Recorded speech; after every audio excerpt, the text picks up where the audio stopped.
when I get stuck, when I feel unmotivated, I always like to have targets. I'm a goal-oriented, target-oriented individual. And so to me, the first step I do is I try to establish a target. And to me, that's a top and a bottom gap. I try to establish what is my top line gap, what is my bottom line gap, and then I kind of work from there.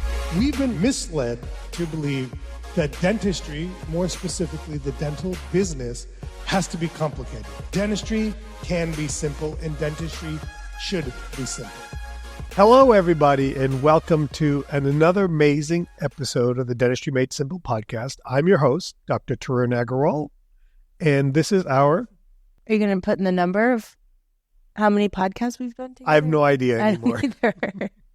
Millionth. And this is our amazing co-host, the very pregnant, who is now into maternity clothes. Is that what you said to me? Well, yes, but they're not really maternity. They're just bigger sized clothes. I wasn't I'm going to 30 say anything. weeks, so I think that's safe. I don't know. Yeah. Really? That far along? Is that a long way? That's like 2 months away, right? Yeah. All right. Well, this maternity leave will give you 2 weeks off. It's your second kid. Well, the problem is I was trying to schedule for Friday to come back by Monday like last time, and they're trying to schedule me on Monday. I'm like, that doesn't work for me. Yeah, Monday's a better day for you. We don't do a lot of classes on Monday. All right, everybody. So, listen, this week, have you ever felt stuck, lack of motivation, don't even know where to start?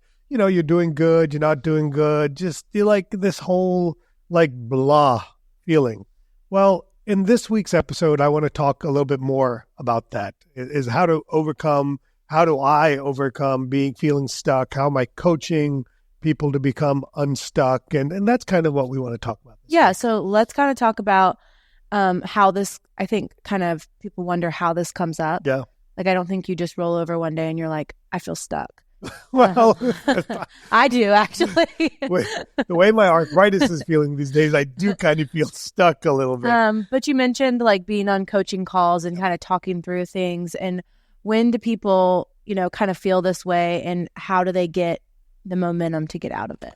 Yeah. So first is I feel these same problems. Okay. It's not like I'm sitting high and mighty and I don't have anything wrong, and there's plenty wrong in my life. There's plenty wrong in my practice, but there's plenty right in my life, and there's plenty right in my practice. And probably the bigger difference is I have a different mentality. I have a different outlook. I've been raised with a small business mindset, which is very different from a corporate business mindset. And I've been around long enough, and I've been working with so many different people that I've run into lots of different things. And, right now I'm coaching roughly almost 60 offices around the country. We're getting ready to onboard another 18 offices in January.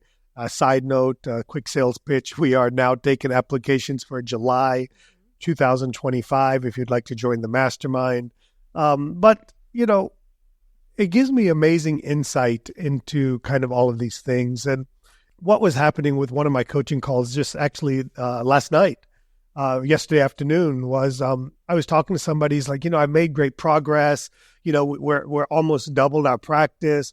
But I'm like, where do I start? And I the premise was, I said, honestly, the challenge you're facing is that first bit of growth is honestly relatively straightforward, meaning that it's just fine-tuning a few case acceptance processes.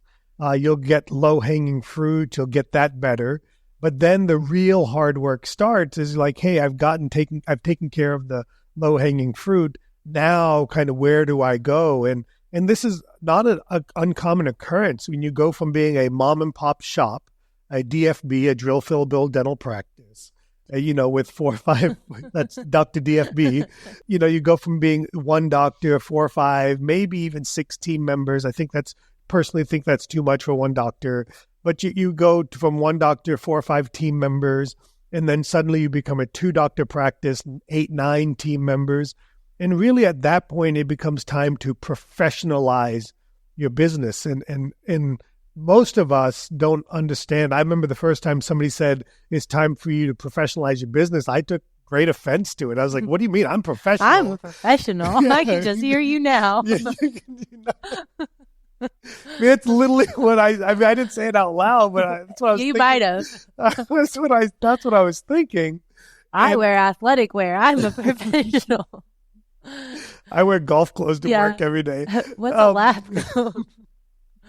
So and that's literally what I thought he meant. It's like you need to, wear logo Polish. scrubs, Yeah. and polish, and that's not at all Right. what this gentleman meant. And what he meant was professionalize meant like, hey, it's time to run this like a real small business, not a solopreneur business. And when you look at businesses, and I'm doing the bob and weave like one of our presidential candidates. I'll bring it back. I promise I won't forget like the other presidential candidate. I don't. You can't breathe. I can't help it. It was so close, and all I hear on my TV is these stupid presidential ads. I'm done. I'm tired. Just vote somebody and let's get on with our lives. But anyway, bob and weaving back in is, there's kind of, I break it down to there's three types of businesses. There's the solopreneur, the DBA, like literally a mom and pop shop, which is how most individual practices run. Start, least. Or they start, but that's how they run for a long time. Yes. Then there's a true small businesses, which is how most of us should be running. Okay. And then you become a corporate or a larger business. And, each one of those has different skills and, different ways we do things, and we can get away with different things. And what I've learned is that as we get larger, the need to professionalize or start treating our practice like a small business, which is what it is, becomes more and more critical to long-term success and growth and sustainability. And so that's where this conversation led. And his question, what he said to me is, I never thought of myself as a business. I've never approached it as a business. And I said, well, great. Let's ask some questions. Let's think about some things, and let's kind of start going down that path. And that's really some of the beauty of being able to work with dentists that I love. I love when I get dentists, when we get to this phase, to me, then the fun starts, is really kind of transforming things at that point. I said to Eric, Eric, what is your top line plan? And then he said this, and I go, well, where'd you come up with that number? He goes, it's a little bit more than last year. I go, well, that may or may not be the number. And then I said, what's your bottom line goal? And he said, I really never thought about that. So to me, when I get stuck, when I feel unmotivated, I always like to have targets. I'm a goal-oriented, target-oriented individual. And so to me, the first step I do is I try to establish a target. And to me, that's a top and a bottom gap. I try to establish what is my top line gap, what is my bottom line gap, and then I kind of work from there. Yeah. Did I bob and weave that back in really well? Yeah. So you mentioned the gap. You mentioned that a couple of times, but kind of share with like the listeners what that gap is. Yeah. Okay. So when I refer to the top gap, that's revenue in my practice. And I look at revenue as what should I be doing? And I paused and emphasized the word should there on purpose. There's what would I want to be doing? What do I need to be doing? And I kind of start with what should I be doing? And to me, it's very formulaic, and to really just boil it down is I take a look at my total team costs, not including dentists. So hygienists, front office people, clinical assistant people, outsourced team members, if you're using an outsourced service. I look at all of those things. Like a billing company. Yeah. That's pretty common these days. Or a marketing company. Marketing is a little bit different. Okay. But the billing, the management fee. But we'll talk about that in a second, okay? So let's look at the human beings. Okay. All of those things that it takes to run my practice without marketing. Okay. I look at the total cost of that, total cost being what I pay them, what I pay the government for the right to have them, what I pay for all the costs, their benefits, all of those things. Once I get that cost, I then multiply that by, I want that cost to be somewhere between 20 or 25%. Okay. And so I multiply that cost by either 4x or 5x, and the starting point is 4x, and then I work towards 5x, and that gives me what I should be doing.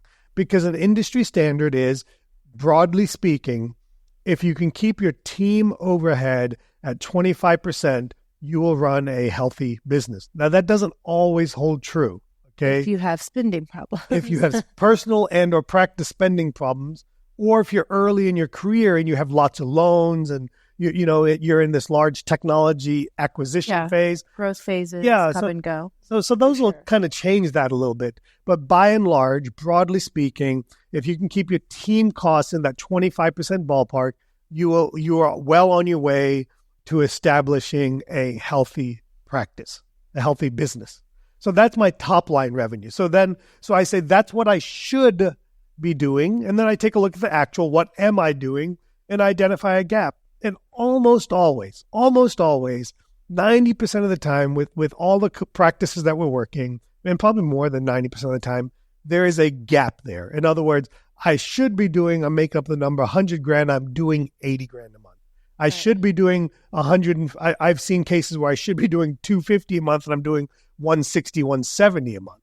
Okay, so we identify that gap. That's my top line gap, my revenue gap. Now the bottom line gap is what should, again, I paused, what should I be making?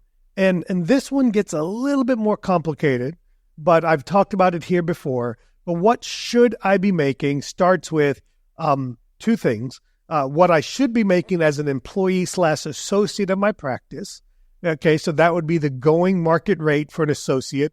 So anywhere from 25 to 35%, typically around 30%. That's what I should be making as the employee. So if I do, I'm again making up numbers. If I do $1 million a year in production/collection, adjusted production collections, then I should be paid $300,000 as the employee associate of the practice.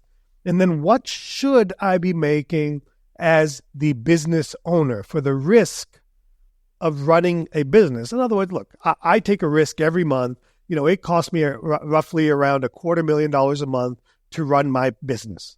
Okay. And so if I take the risk every month of potentially going in the hole $250,000, then I deserve to earn a reward for that risk. Okay. And so the number that we shoot for, that we consider healthy, is a minimum of a initial goal of around 15% net business profit. Where I'd like it to get to is the 20% ballpark, and I'd love it to be 25%. I think that's maybe later stages of career we can get to that 25% ballpark, but I think in most stages of career, that 15 and 20 number, 15% business profit or shooting for 20% business profit, that's what I should be making. So for example, if I have $1 million practice, okay, then I should be making roughly 200 grand, I should be making somewhere between $150,000 to $200,000 for the risk of owning that practice. Now, the reality is, in today's world, $1 million practice is probably not going to spit out 15 to 20% net operating income. Okay, it's probably not going to. It can, but it's probably not going to. Okay, so that's kind of that allows me to identify a top line gap, which is a revenue number, a bottom line gap, which is a take home number, which has two components. And so I bobbed and weaved I don't know why I'm talking bob and weave today, but I bobbed and weaved my way around to identify those gaps. Yeah. So we talked about what the gap is, but I think what a lot of people are interested in is once they have those numbers, how do they reverse engineer, or how do they find those numbers of, to hit their gap and to, I guess, make the gap smaller or hit it. I hope you all re-listen to this episode. I hope you take a pause at some point in time and you do this exercise. I'm highly encouraging all of our mastermind. They also get a spreadsheet that automatically calculates it for them. So but it's not that hard. No, but I also am trying to force them to do some strategic planning, which we talked about in maybe the previous episode or a couple of episodes ago. But, the beauty of the mastermind is I'm helping them through that. After they do the initial one, I won't just help them do it from scratch. I want them to struggle and go with it and then come to me with something. So once we get there, then we'll work through them with that. Okay. But back to the question, which is, now that I've identified the gap, the top line gap, the bottom line gap, the question is now, how do I close that gap? Number one, don't get freaked out. Okay. You're probably living a pretty good life. You may or may not need to close the gap. I'm that person that likes to close the gap. I want to be a performer. I want to continue to grow. I don't want to live a good life. I want to live a damn amazing life. I want to have financial freedom. I want to have the ability to be able to quit before I have to quit, before I'm forced to quit, and so for me to do those, I got to close the gap. That's the step to get there. Okay. So when we have a gap, what I'll say, and look, again, there's lots of different ways to look at this, but what I'll say, there's typically 3 areas where I kind of grade myself on the gap of closing the gap. One is my team abilities. Let me go through them and then we'll kind of dive into each of those. One is my team abilities. 2 is the practice clinical capabilities. And then 3, the patient flow. Okay. So in other words, what I'm looking at, let me repeat those. Your team ability, the clinical capabilities, and your patient flow. Okay. So, step 1, which is what we've focused really hard on within the first 6 to 12 months of Mastermind, is team ability. Okay. To me, that really boils down to a case acceptance process. Okay. Leadership. Do we make it easy for patients to buy? Do we have a good process in place of how we bring patients through our office? Do we have a good process in place of how we make patients aware of what's going on? Do we have a good process in place of how we communicate in patient languages? Do we have a good process in place of how we make it affordable for people to buy things? And do we have a good process in place of how we schedule patients? And that's your team abilities. And then aptitude, attitude, culture, kind of all of those things. In other words, am I surrounded by people that will help get me to whatever promised land I'm trying to get to? I'm still trying to figure it out, okay? But do I have the right people around me? And sometimes I want to be clear with everybody. The right people 2 or 3 years ago may not be the right people today, and that's okay.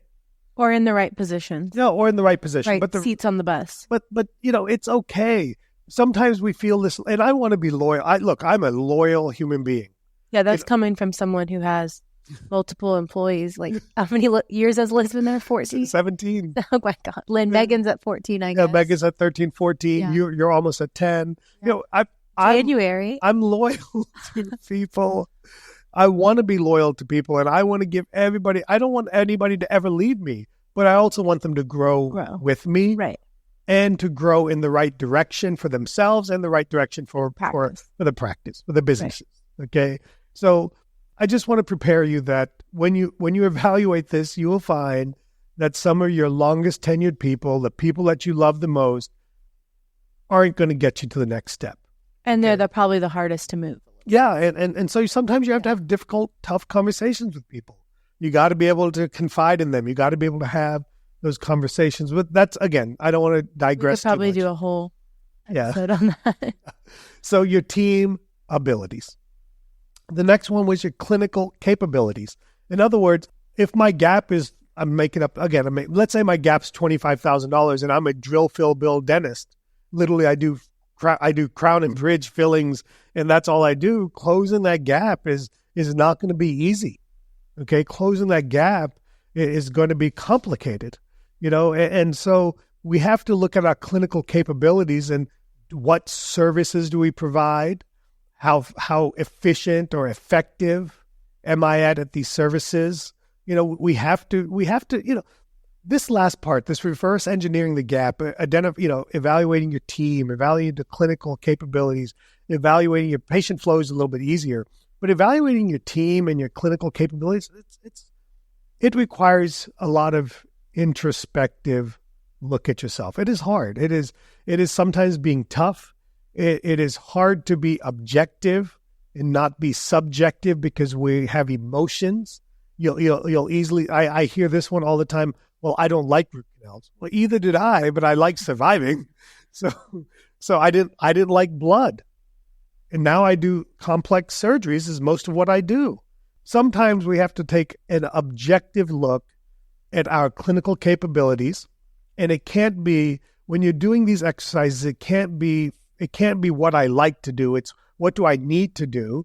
And then if there's enough things on the list, I'll choose the ones I like. So if there's 5 things on the list that I can add to my office, obviously I'm going to choose the ones I like. But if there's one thing on the list, I'm going to learn how to do it as long as I can do it competently. Okay, or I would say with excellence. I mean, I don't think just being competent is good enough. My definition of competence is being pretty darn good at it. So you got to look at your clinical capabilities, sedation, endo, extraction graft, implants, cosmetic dentistry. Not just do you offer those services, are you offering them in a modern way? And modern means digital at this point in time. You have to really look at those things and identify the gap with that. And then the third thing is look at your patient flow. And this one is really, it can be complicated, okay? But it's not. You got to look at, I look at patient flow in kind of 3 ways. How many new patients am I getting that want to establish themselves with a dental home? How many new comprehensive exams am I getting each month? How many new patient limited exams am I getting each month? And how many new patient consultations am I getting each month? So that's kind of the 3 areas where I'm going to look at patient flow. And if you say, and what I see with most offices is they're doing mostly fine in the new patient comprehensive exams. They're blocking enough. Yeah, they're blocking enough. And what I would say there, if you're blocking and achieving enough, then I would say you're not triaging well enough. It's amazing the stuff I hear on my coaching calls. I had a dentist that says, I'm going to spend money in marketing. I said, great. I said, what did you tell your marketing company? I told them I want 20 to 25 new patients a month. I said, no problem. I'm going to send you 20 to 25 Merediths who are young families with kids that need no dentistry. He goes, well, that doesn't work. I go, well, you told your marketing company you need 20 to 25 new patients. And so part of this, again, part of professionalizing is looking at these things and being more specific. What kind of new patients do I want? So if you have 30 new patient blocks and you're easily filling them, then what I would tell you is start triaging a little bit better to what kind of patients do you want? Okay. And so that's there. Most people aren't tracking the number of limited exams they're doing, limited new patients they're getting in their practice. So I'd say step 1 is kind of track that number. And I think limited exams are a great way to market your practice. It's a great service to provide. It's a great practice builder in that most of those patients, 1, they don't have a dentist. 2, they're looking to get something done. They're usually in pain of some sort. And you can do extraction graft, tooth replacement. You can do endo. You can do endo crown. You can do crowns because the tooth's broken. That's typically what we see with that. Okay. And then your consultations. And this is an area where most practices don't bring in a lot of consultations. They're like, well, I'm not a specialist. I don't get people referred to me. I go, well, there are internal referrals that come in for consultations. There are marketing that you do that bring patients in for specific, niche type services. So that's kind of reverse engineering. And nowadays on social media, there's people literally asking all day long, every day, does anyone go to a dentist they like? I need a root canal. Yeah. I need an implant. Hey, my dentist told me I need 4 crowns. Does anyone have a dentist that they love? I mean, all day long. Yeah. So if you have a good network of current patients, we love to tell our patients, we would love more patients like you. Yeah. And so you got to have signs up in your office that, hey, maybe you don't like patients like me, so you won't like my friends. You could just tell people, sing our praises. We'd love it to sing our praises. Just tell people what you want. And if you're uncomfortable telling people what you want, put up a sign and let the sign do the talking. Yeah. Tell your friends about us. Yeah, exactly. Kind of to wrap things up. Yeah. Okay. Hopefully I think that was a great way for if you're feeling stuck, if you're feeling a little unmotivated, to kind of crunch some numbers. I think seeing the numbers will help motivate you to kind of make that next step forward. Yeah, basically that's it. For me, when I'm unsure, I look at the numbers. The numbers tell me a story. The reality. The story. Unfortunately, sometimes. Then I, the way I'm wired is I try to figure out a way. How do I fix that? Here's the reality: is I have to fix this every year. It's not like I fix it once. People make more. People change. My needs change. all kinds of things. So it's a Patients' never ending. needs change. Yeah, it's never ending. I want to constantly grow. And, if you're a podcast listener, if you're part of the 3D Dentist family, and by the way, speaking of 3D Dentist family, are you on our app yet? Yeah. 3D Dentist Pro, hop on your Android or your Apple phone. Hopefully just your iPhone. Yeah, but they work on both. Okay. Go to your app store and search 3D Dentist and then join our app. It's totally free. You just go on. It just costs you your email address to register. And basically, it's a community where we focus with dentists like that love the dental professionals who love this podcast, who are motivated, who want to, just want to get to a place where you can get questions, you can get honest, trusted advice, honest, trusted people that will help you grow your practice so you don't feel like you're on an island anymore. Okay. So we'd love to have you join. We're over almost 500 members now. Almost 600 members. Growing fast. So I would love for you to join. I'd love to try to hit that 1,000 number by the end of 2024. So if you could help us do that, that would be amazing.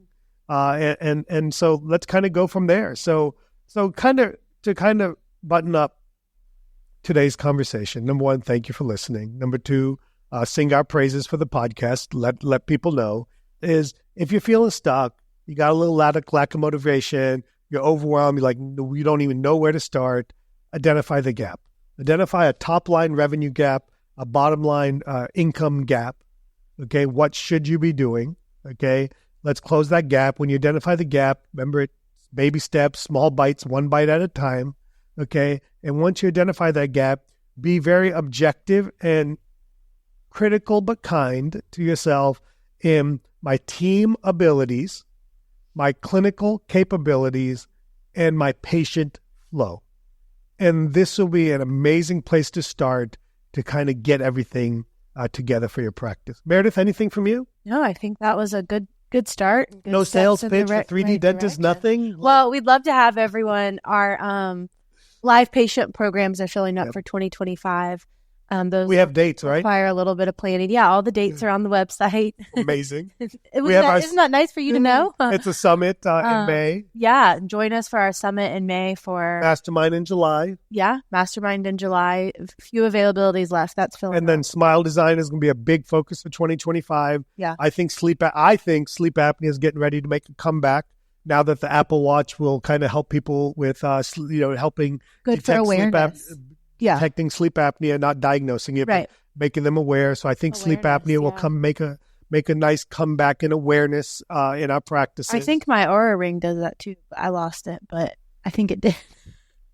Meredith, how can your ring do that if you've lost it? That means it did that. It did that. It doesn't do that. It not for me. It does it for other people. With all that being said, God help us, she turned blonde at the end of the episode. I didn't. Everybody have an amazing day. We'll see you guys next week.